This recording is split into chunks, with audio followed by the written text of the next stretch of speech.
Welcome back. I'm Connie Sokol, your host, and it is such a treat today to have a very special guest for a very timely topic. We have Dr. Elia Gourgouris here. Hi, Dr. Elia. How you doing? I'm doing great. Good to be with you this morning.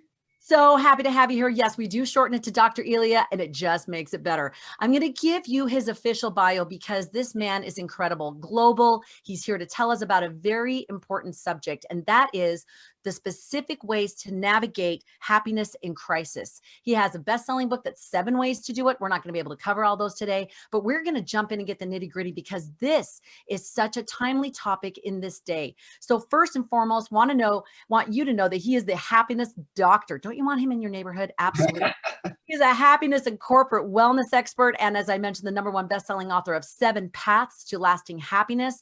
And he also has a new critically acclaimed book, 7 Keys to Navigating a Crisis, a practical guide to emotionally dealing with pandemics and other disasters. Get your copy today. Yeah. He's also the founder of the Happiness Center and the founding partner of the Global Institute for Thought Leadership. This man is an international keynote speaker, speaking in Paris, London, Rome, and Athens. He's been interviewed on international and national TV, radio, and podcasts. He's everywhere, and wisely so, because we need this message today. So if you are thinking in your mind, I think this man knows a little something about happiness and wellness, you're in the right place. So get your questions ready in your mind, and I bet he's going to answer them as we go through today. I want to jump right in, Dr. Elia. This is a pivotal time to have these kind of concepts and your book. So talk to us first and foremost. There's this general sort of an overall fear that's kind of percolating, I would say, and keeps sort of like bursting. Like we get to a good place and then all of a sudden it goes, whoa, we hit a spike. Something happens in the news or in society, and then boom, another thing. Tell us, kind of take us through where people are at right now and what you see as some of the biggest problems in dealing with it. First of all, thank you for having me. It's good So to be here. So the world, Connie, is facing a multitude of crises happening simultaneously. Obviously, we have the pandemic, so close to a year now. Then we have the mental health crisis, where according to the United Nations, we have over 1 billion people suffering from depression, anxiety, and stress. Mind you, these are people who did not have a pre-existing condition. This is important. And I personally believe that the United Nations is way underreported, because that assumes that only 1 out of 7 people on this planet is suffering from depression. There's no way that that's true. We're all having some of that. yes. So that's crisis number 2. And of course, drug use and alcohol use, the suicide hotlines are an all-time high. Loneliness and isolation has contributed to that. Then you have the economic and financial crisis, where just in our own country, we have tens of millions of people unemployed and underemployed, but across the world, hundreds of millions of people, and then billions who are maybe somewhat employed, but feeling financially insecure, not knowing how they're going to take care of themselves and their families. On top of that, we have the political, social, and racial strife in the streets. So those are 4 major crises happening across the globe simultaneously. I'm not even counting people's personal crises, like going through a divorce or having a child that's sick or taking care of a parent that has Alzheimer's. We're not even counting those things. Or maybe they have cancer or diabetes. We're not even counting those. So human beings are very resilient. We can deal with 1 or 2 crises at the same time. We're made that way. We're strong, and we've done it before. We can't deal with 5 or 6 crises at the same time with potentially no end in sight. And that's why people are struggling so much. Absolutely. In fact, as you're talking, I'm hoping that listeners are not like, now they're slinking and shrinking in their chair, like, oh, why am I getting out of bed this morning? I hope that you're relating and understanding and validating. Oh my goodness, when I don't feel well or I wake up and I feel this weight, oh, no wonder. It's not that there's something wrong with me. I would almost beg to say, if there's something maybe wrong, if there isn't something wrong, like if you don't have a reaction to this of saying, wow, I got to up my mental health tools. I've got to up my self-care game. I've got to do something here to sort of balance out this ballast and make it so that I recognize and admit and acknowledge I am in the midst of a crisis just like everybody else. So I need to get better tools.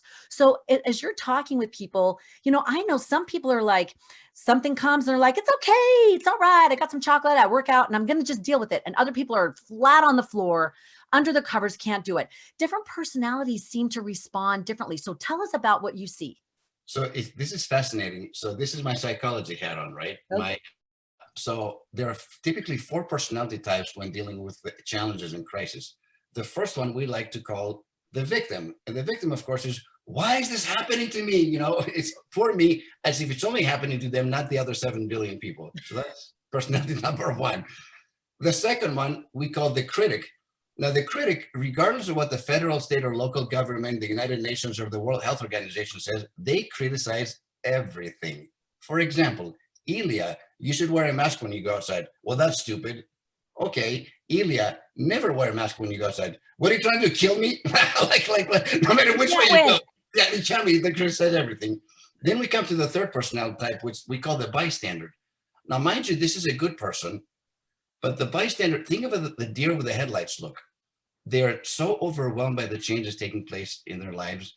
They're frozen in fear. They might look to their neighbors, look to the left, look to the right, but they don't know what to do, so they do nothing. They're paralyzed in essence.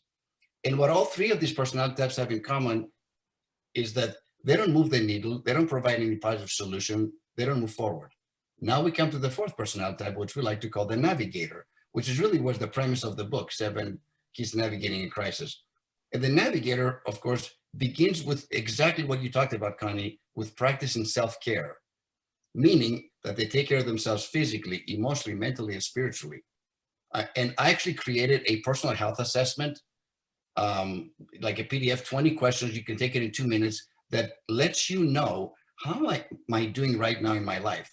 Maybe I'm doing okay physically, but I'm really struggling emotionally and mentally. Or maybe I'm strong spiritually, but mentally and emotionally I'm a basket case. Like, you get to decide for yourself. And we have that at the beginning of the book.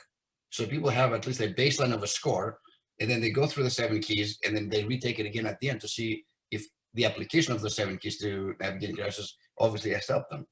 Oh, that's beautiful. And that's very clinically, psychologically, beautifully appropriate. I love that. Is that something that's available to people that they can access that assessment? Yes, I will send this to you so you can do it. We'll put it in the show notes. It's like a PDF, and they can take it. Literally takes 2 minutes, and it gives you so much information about where you are right now in your life.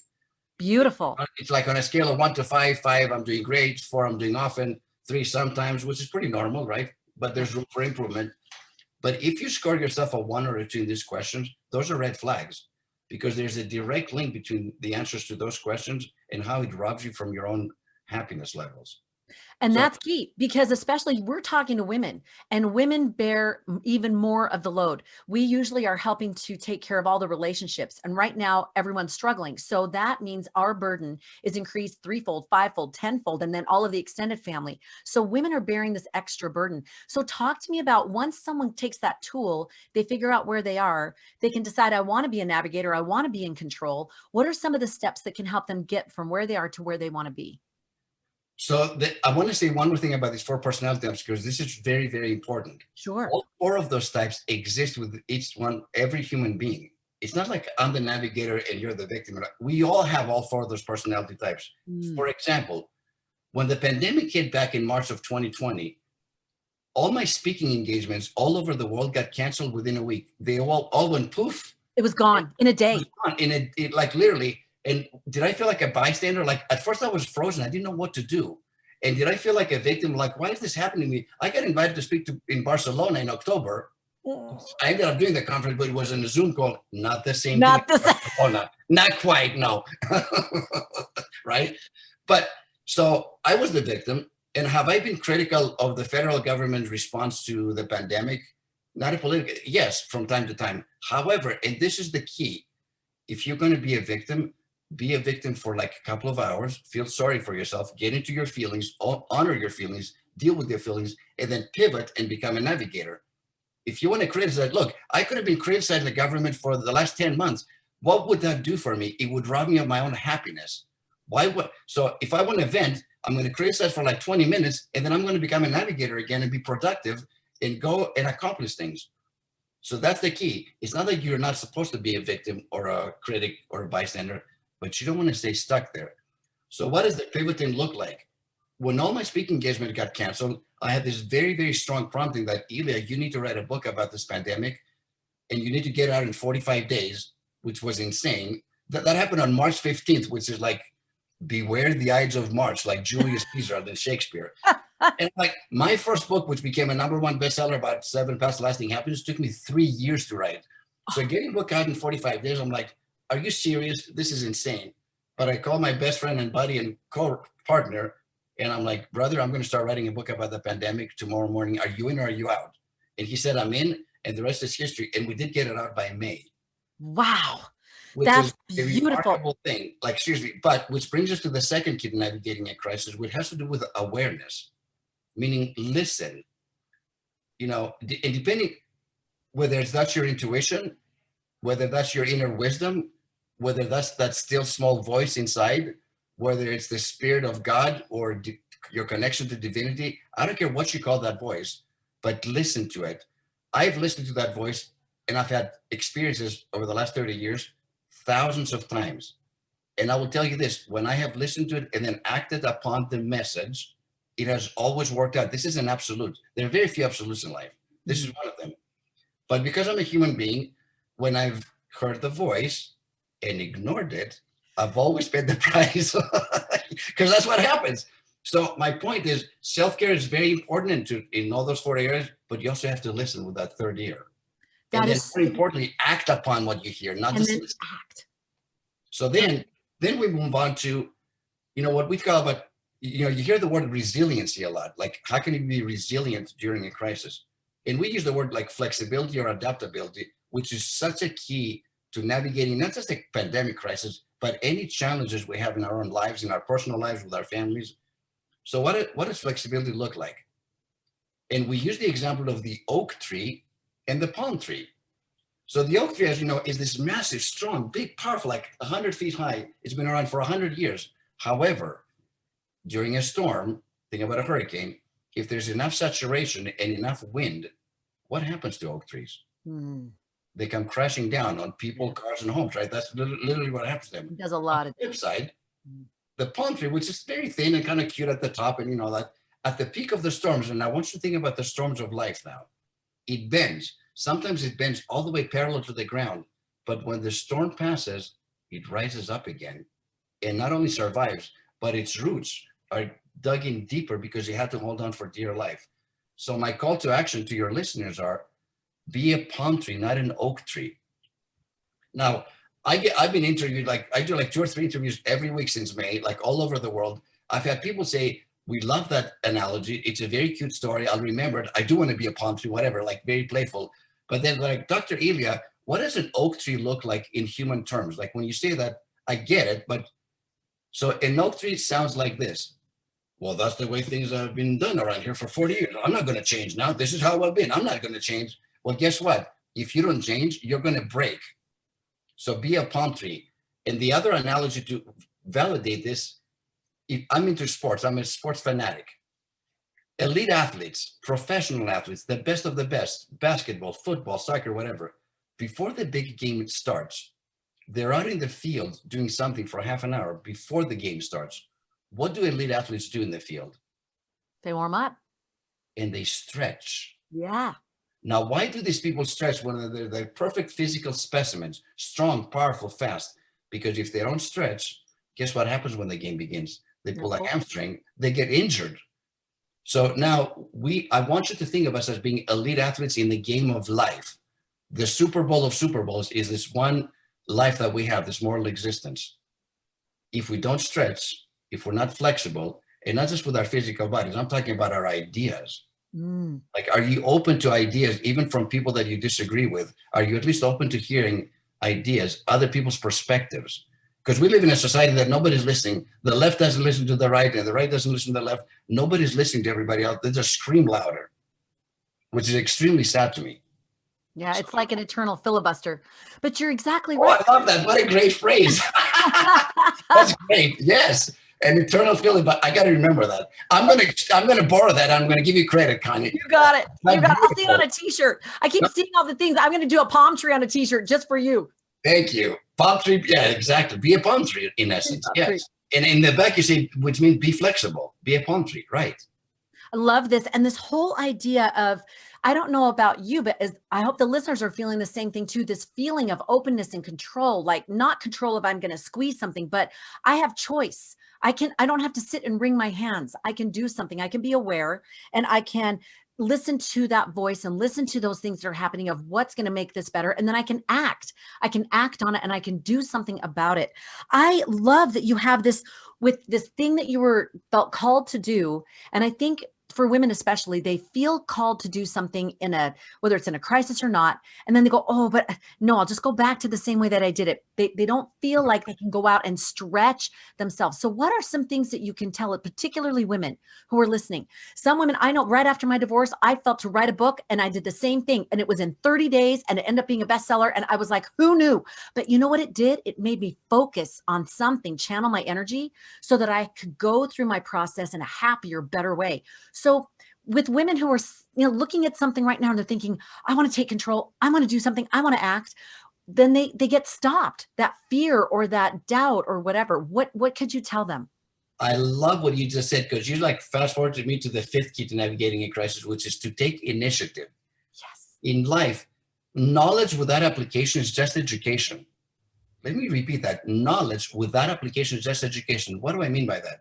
You can read the top 10 best-selling books on how to be happy and highlight them and underline them to death. And what do we typically do when we read a book? We put them back on the bookshelf, never to be read or seen again. Okay, so now I'm more knowledgeable. I know more things about happiness, but my life is not any happier because I haven't changed my behavior. And I believe we're actually more frustrated because now we know more what we should do. So the key is to take initiative.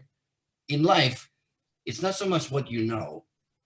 In life, it's what do you do with what you know? Always.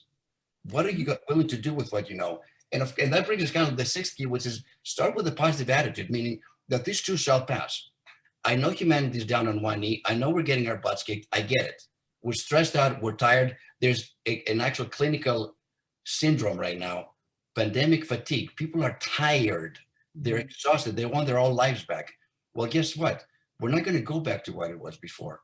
And people say, well, about the new normal. Forget about the new normal. There's the next normal.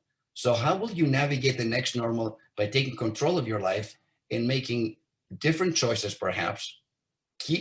I call it the start, stop, and continue. Like start doing things you haven't done before, practicing new skill sets.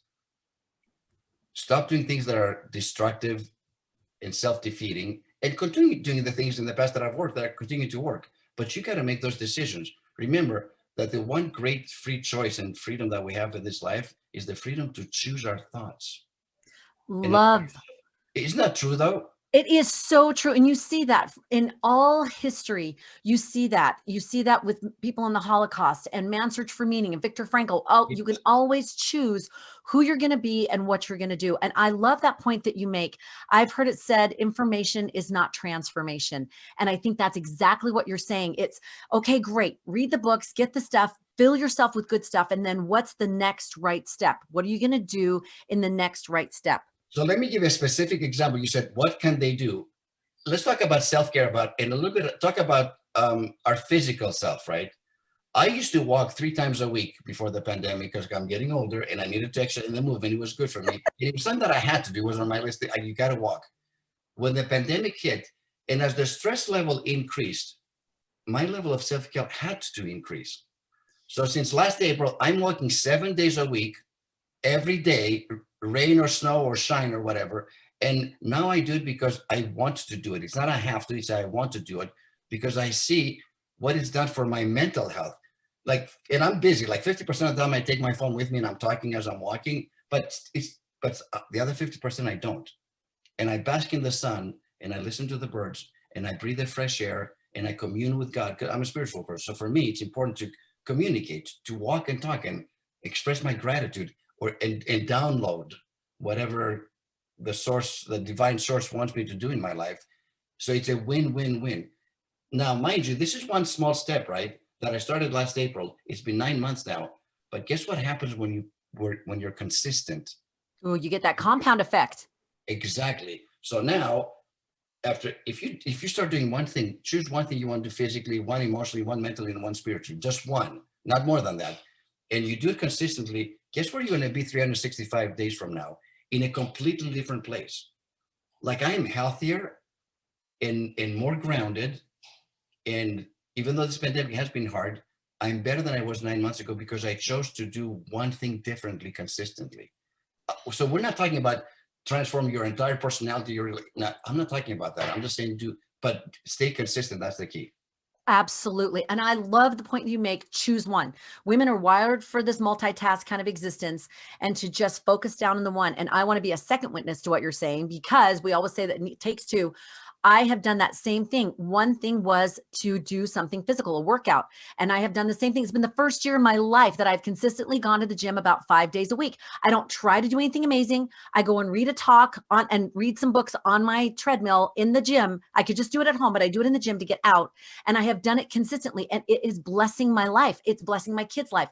I have better ideas. I have clarity of thought. So you're exactly right. So ladies listening, choose the one thing. Maybe it's rest. Maybe it's just getting more water, or just eating. Let's go back to the rest. If you talk about the rest, give yourself permission to take a nap. That's productive half an hour you'll spend in the middle of the day. Close your eyes and take that power nap. It will bless you, and you will have more energy, more patience with your kids later on if you take care of yourself first. Did you hear that? That's a prescription from a doctor. Just saying. Take that power nap in the afternoon, half an hour. Without guilt, though. No guilt. Like, do it as a gift. And when you wake up and like, I'm so grateful that I honored myself enough. Yes. I love that you bring that up, and the gratitude piece. I don't know about you, study after study after study for years and years and years and years, keep saying the same thing. Everything begins with gratitude. Every shift, every change, every sustaining of that change, it's gratitude. So I love that you brought that up, to express gratitude and receive that from others. That is life-changing. Now let's talk a little bit about gratitude. So obviously, we all know that having an attitude of gratitude is, you cannot be grateful and be depressed at the same time physiologically. Your brain cannot. So that's a medical physiological fact. Wow. The chemicals that are released in your brain, you can't be depressed and be grateful at the same time. So the quickest way, however, it's easy to be grateful when everything is going well in life. And I say that we're all graduates from the University of Adversity. Oh, I love it. No, but it's true. And the older we get, the more adversity we have. Relationships that won't work out. Kids, is struggling. Finances. So the older we get, the higher your degree. I probably have like 3 PhDs just on adversity alone. But the greatest lessons I've learned in my life have come out of adversity. So I am grateful about those things. And I want to share something with your audience. Successful people have the same weaknesses, the same disabilities, the same setbacks in life, the same disappointments in life, except that they do 3 things differently, and they do it consistently. Number 1, they take personal responsibility. They own it, meaning, hey, nobody put a gun to my head to make that decision in my life. I own this. Number 2, they learn from it. And number 3, which Connie, I think number 3 is even more important than the first 2, is they have the ability to let it go. In other words, I'm not going to carry something that happened in 2020 into 2021, or last month into this month, or last week into this week, or yesterday into today. And you know how they do that? They practice self-forgiveness, which is the ultimate act of self-compassion. There's nothing more compassionate or kind that you can offer to yourself but to forgive yourself. And that's why they're able to let it go. Because when we don't forgive ourselves, we're carrying that backpack full of rocks every day. We wake up, we put that backpack, and we're burdened. That's not the way God wants us to live. He wants us to be happy, content, thriving, not enduring to the end, painful until the last minute of my breath. No, he wants happiness now. My biggest takeaway from 2020, by the way, personally, is do not procrastinate your happiness. Meaning, don't wait until when I get that raise, when the kids are raised, when the kids get married, when I have grandkids, when. Forget the whens. There's no guarantee we're going to be here next year or even next month. Because the pandemic has been the great equalizer. In some ways, there's many great blessings about that. So do not procrastinate your happinness. There are so many. I'm seeing 52 t-shirts with all these things. Honestly, you just start your own clothing line. I know we should. We should definitely. We got a joint venture. I absolutely feel the joy of what you're saying, and that self-forgiveness. I also see it as smudges on our lens, because then we see life through the past, the old tapes, the old smudges, and when we clear that off, it's like life becomes new. And you're exactly right. Practicing that self-forgiveness. Do you have any meditations or any affirmations or anything that you use that you would recommend that make a difference? I mean, I personally, that do not procrastinate your happiness, I'm not messing around. I actually practice that. Like every single day, that's how I start off my day. And if something is detracting from my happiness, I look at it. If I can learn something from it, I do. And then I push it behind. And I have the ability, it's like, I've always been that way. My wife says, how do you do that? You listen to people's problems all the time. I'm like, you know what? I'm not, yes, there is one specific thing. I got rid of toxic relationships in my life about 15 years ago. I made a conscious decision because listen, you can practice all the steps to happiness, self-care, gratitude, forgiveness, purpose, passion, kindness, service. But if you surround yourself with toxic people, no matter all the other work you do for yourself and all the investment in yourself, it depletes it. So I made a conscious decision, and that's in my first book, identify toxic relationships and move them out. And some people say, like, Elia, how can you say stuff like that? I'm like, listen, if I show up a certain way, Connie, and if I treat you with love, kindness, and respect, I expect you to treat me with love, kindness, and respect. Of course, I have to show up that way. But once I do, if you don't treat me that way, either you change or you're out, period. And I want every woman to hear that you have every right, as long as you show up loving, kind, and respectful, to expect that from everybody, including husbands, ex-husbands, kids, stepkids, you name it. Because that means you're honoring yourself. So the love, kindness, and respect has to be internal first. Like I have to treat myself that way. That's my gift to myself. And then I hold people accountable to that. And believe me, when somebody has gone a couple of times, tried to, push that, I'm like, do you want to have a relationship with me or not? I love you, but you're not going to have a relationship with me unless you change, because I'm going to continue showing up lovingly, but these are my boundaries. Do you understand? Yes or no? And for 15 years, I have not had any toxicity in my life, or when it shows up, it stays very little time. I love the points that you make there, that self-awareness, what's happening, that owning it, saying, I'm going to show up like this, and then setting that boundary and using your voice and putting that line in the sand with love and respect. I've heard it said that you can repot relationships, and sometimes they just are out of the main garden, that you have to have an access to come in, and you have to show that respect to come into those inner circles. And I love that you give women listening permission to do that. Jeffrey R. Holland said the same thing. I wouldn't spend 5 minutes in the company of someone who is not respecting me and toxic. So, and I'm paraphrasing a little bit of what he said. So you kind of alluded to, I love this. I wish we had like another hour. This is so fabulous. You alluded I love your energy. Like I could come back to your show every day and we would talk about different things every day and we would blow your audience away. I'm telling you right now, like you and I are like a perfect match. Like that I'm telling you, you're on another joint venture. People, hold on to your hat. This is what happens when you get energy together that's in this positive place. Yeah. I feel like women sometimes hear, one of your points in your book is service and kindness. And I got to be honest with you. Sometimes women have had that hammered into them so hard that they say, like, if someone says service to me, I'm going to throw up. Like I don't want to take another casserole. And that's kind of what they think. But kindness and service are utterly key. So how can we shift that lens? How can we shift that perspective? Help us to understand how this really is so vital. Yeah, and this is we have a very unique culture where kindness and service is key. But in the world at large, and as I've shared with this, and both of my books begin with love or self-care and ends with service and kindness. And there's a purpose for that. And here's the deal. Kindness, you know what kindness does. It opens up. I mean, to me, there's a direct link between kindness and happiness. Happy people by nature perform acts of kindness because their batteries are full. And this is the important thing, especially about women. Your batteries have to be full. On the flip side, when we do acts of kindness, there's this reward that happens, innately. So as I've invoked audiences around the world, like from India to South Africa to America, I said, perform acts of kindness. I've gotten pushback from some people on the air sometimes, because sometimes it's live, and they're like, Dr. Elia, I'm depressed, I'm anxious, I'm stressed. Are you serious? Like, you wanted to go out and help somebody else? What are you, crazy? What am I, my brother's keeper? By the way, this is a quote. Somebody actually said that to me on live television. What am I, my brother's keeper? And it took me aback a little bit because I wasn't expecting that. But then I leaned into the camera. I'm like, no, you're not your brother's keeper. You're your sister's keeper and your mother's keeper and your neighbor's keeper and the homeless person down the street keeper and people that are 10,000 miles away on the other side of the world. Because in the end, we're all brothers and sisters. and they were floored. Like there was silence on the other side of like they were stunned. Perfect. But then some people said, but, some people want to have and I'm like, bring it, because I'm ready. They're like, well, we're in the pandemic. I can't help anybody because everybody's in a lock, especially during the lockdown. I'm like, you know what? And this comes back to the awareness and listening to the spirit. It's like, if you get a prompting to call somebody, whether it's through Zoom or through a text or whatever, do it and do it immediately.